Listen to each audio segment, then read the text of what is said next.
আমাদের ব্যারিকেড দিয়েছিল, সেই স্বৈরাচারী সরকার কোথায়?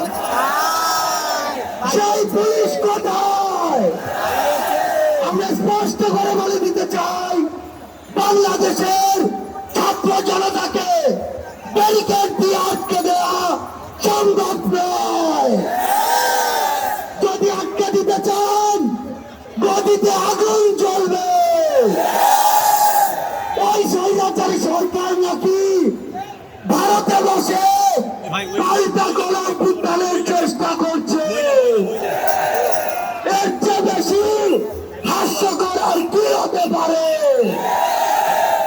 আমরা স্পষ্ট করে বলে দিতে চাই, যদি যেখান থেকেই হোক পাল্টা গণঅভ্যুত্থানের চেষ্টা করে থাকেন, তাহলে আপনাদের গায়ে মারা জানাজা পড়ার লোক খুঁজে পাবেন না।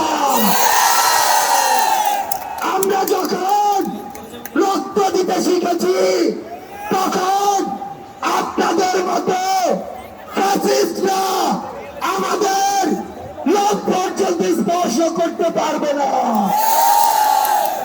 আমরা বলে দিচ্ছি, লক্ষ মানুষের সমাগম দেখেছেন, এরপরে যদি আমাদের দিকে চোখ তুলে তাকানোর সাহস করেন, কোটি মানুষের সমাগমে পিছিয়ে ফেলব।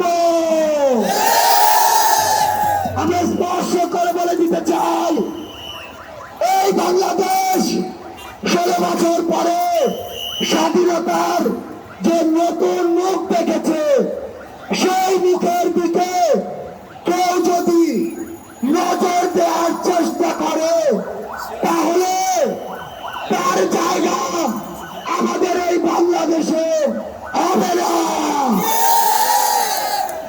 আমরা একটি কথা আপনাদের স্পষ্ট করে বলে দেই, এই যে শয়তানরা, এই যে কুচক্রীরা, তাদের যারা দোষর, তারা কিন্তু একদিনের অভ্যুত্থানে এই দেশ ছেড়ে চলে যায়নি।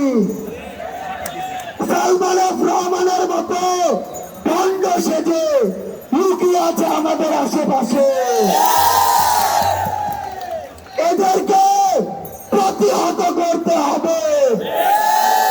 যেই নৌকার মাঝি এরা সাজুক না কেন, নৌকা সহ ডুবিয়ে দিতে হবে। আপনাদেরকে স্পষ্ট করে বলি, আমরা আমাদের একটি ধাপ মাত্র পার হয়েছি। যতদিন পর্যন্ত জনতার দ্বারা নির্বাচিত জনগণের সরকারের হাতে ক্ষমতা না যায়, ততদিন পর্যন্ত রাজপথে 10 মিনিটের ঘোষণায় নামার জন্য প্রস্তুত থাকতে হবে।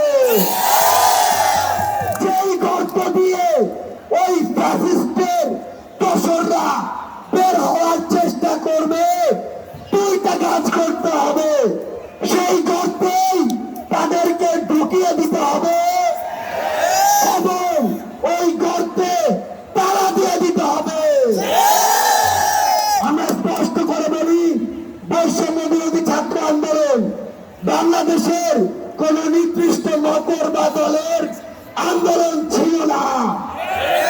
এটি ওই ফ্যাসিস্টদের বিরুদ্ধে পুরো বাংলাদেশের সকল মতের, সকল দলের, সকল জাতের, সকল বর্ণের মানুষের সম্মিলিত একটি আন্দোলন ছিল।